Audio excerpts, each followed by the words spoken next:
As seasons changed from summer to autumn in 2004, the sports world witnessed an unprecedented event as the National Hockey League, or NHL, was forced to shut down an entire season of competitive play due to the inability to come to a resolution in labor talks. No team in the NHL saw ice time outside of leisure skating or training during the 2004-2005 season. This was due to several reasons that will be broken down over the course of this presentation.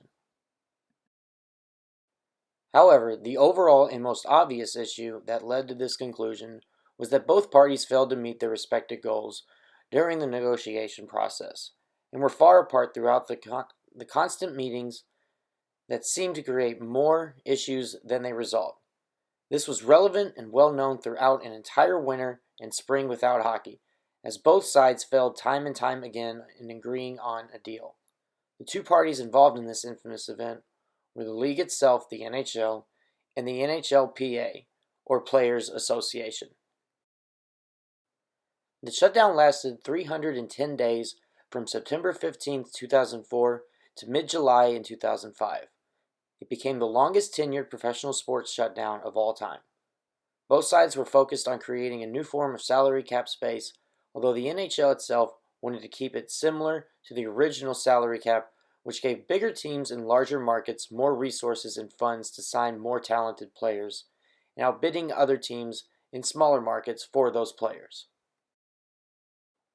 Negotiations stemmed from both sides attempting to restructure the league's collective bargaining agreement. Within this agreement came many different subjects and topics of debate, including the reformed salary cap. Essentially, the league wanted to keep a similar salary cap. The players' union, on the other hand, wanted salaries based on market states and conditions, leading to higher salary rates for the players. Other terms that were negotiated on both sides included higher player fines, playoff bonuses, and league-wide revenue sharing.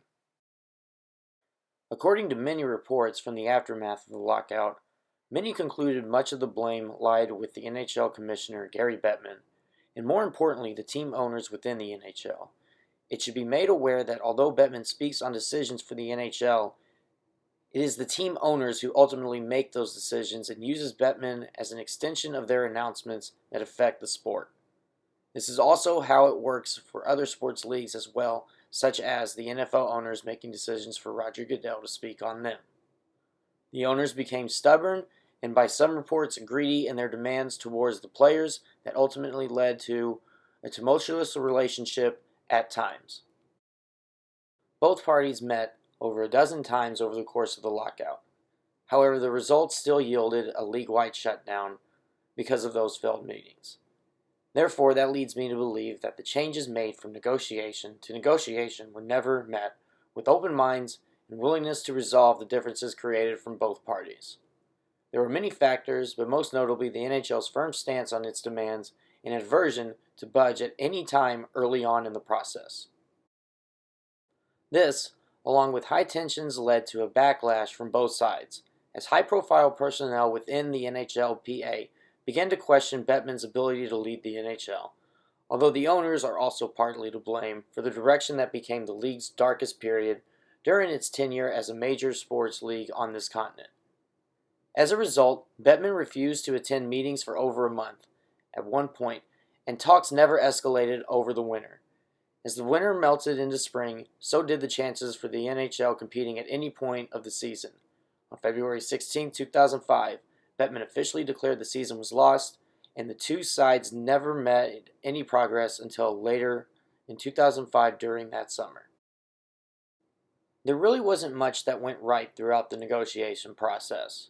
As stated in previous slides, both parties involved were flawed in many areas, including greed and selfishness from the owner's side, while the Players Association always seemed a step behind or out of the loop and uninformed on what to expect during much of the meetings. This led to a lot of animosity between the two sides and never led to any forward progress over much of the season, or the season that should have been anyway. Sides began to see progress over meetings during the early part of the summer of 2005, leading to a deal in July that resulted in a new 6-year collective bargaining agreement.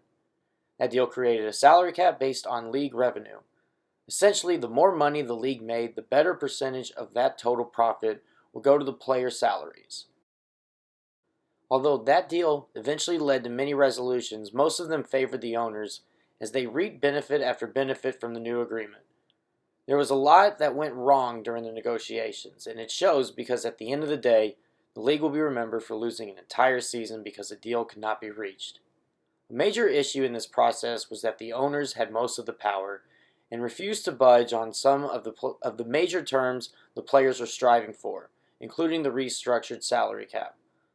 Lost in all of this business fiasco became the dedicated fans of hockey, especially in the northern United States and Canada, who were forced to miss an entire year of hockey, which to some people meant missing out on a part of their lifestyle. Eventually, the two sides did reach an agreement, but lost much more than was initially earned throughout negotiations.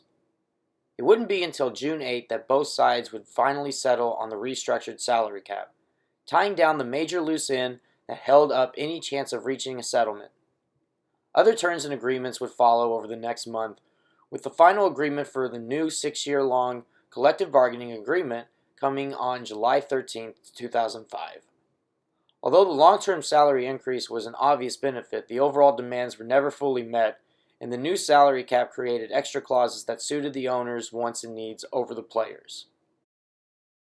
Overall, the biggest loss in this entire process was time, as butting heads at the negotiation tables led to everything except forward progress. Not everyone will agree on everything, however, that doesn't mean progress can never be made. They forgot about who they played the game for and how much the fans lost during this entire fiasco. Listed is a list of my resources broken down into two categories, one being informative sources and the other being photo and image related sources. Thank you for your time and hope you have a terrific evening.